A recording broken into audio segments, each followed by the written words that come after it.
waxa magaalada Hargeysa gaar ahaan degmada Maxamed Mooge laga daafuray library cusub oo la yiraahdo Sam Library. Library-gan oo ay aasaasay koox dhalinyaro ah isla markaasina gacan ka helaya qaar ka mid ah ganacsiyada degmada Maxamed Mooge. Waxaana ka soo qayb galay furitaanka library-gan xubno kala duwan oo isugu jira dhalinyaro, waayeel, waxgarad iyo sidoo kale aqoonyahan kala duwan haween. Waxaana ugu horeyn halkaasi ka hadlay gudoomiyaha dhalinyartan aasaastay library-gan iyo sidoo kale xubno kala duwan oo ka tirsan ayagu dhalinyartani library-gan sameeyay. Mustahaabu islaamiga sida qiimaha badan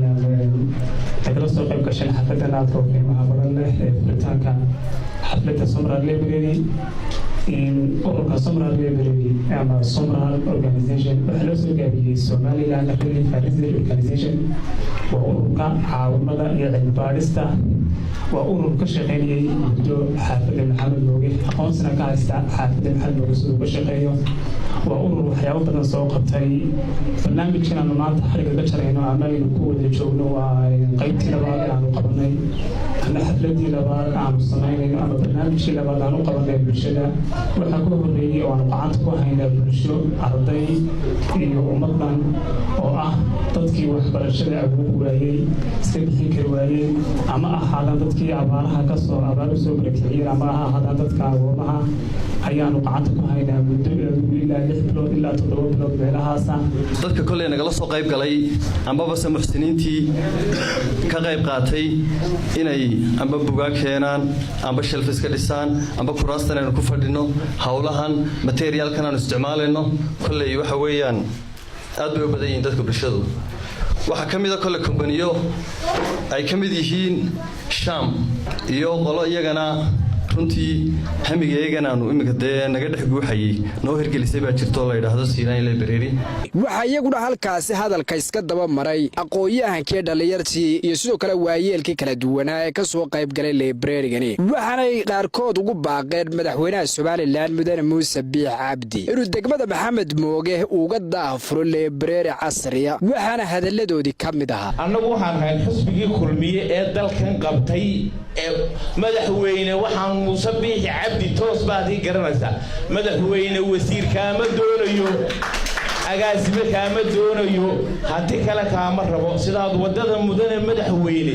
aad noogu samaysay waa in dhalinyartana aad aqoon noo gelisa dhalinyarta degmada Maxamed Mooge iyo Maxamuud Haybi waxay ka codsanayaan inay helaan library dhammaystiran baahidoodii ayay ka warbixinayaan waxaan leeyahay cidii hore wax la qabatay iyo cidda dambe ee ay ku soo darsanayaan ay sugayaan diyaar in wax la qabto inuu sii shaqeeyo hal shay u baan taakiidinayo wax weyn inteena meesha fadhida waa in dhaqaaleedii doonta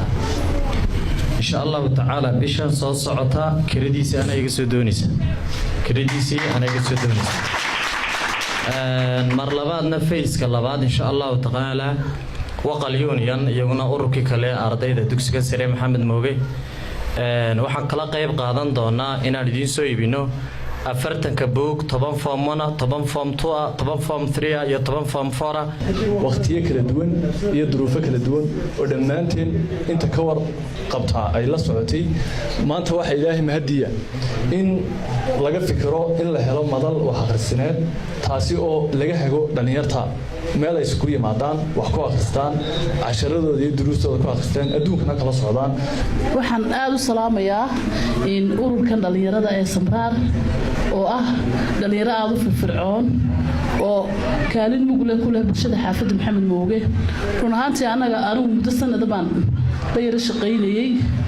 oo fikir wanaagsan oo isoo bandhigeen qayb lixaadle baan kala qaatay dhalinyaradeenan kooxda ka wada caabanayno ee bulwadaha iyo gudbadaha iyo waxa ku jeestay waxay waqti gelin doonaan aqoontoodii waxbarashadooda maalba meel bay taaganto hore waxa ka mid ahaa inuu dhalinyaro ku fikirtay inay xaafaddu hesho library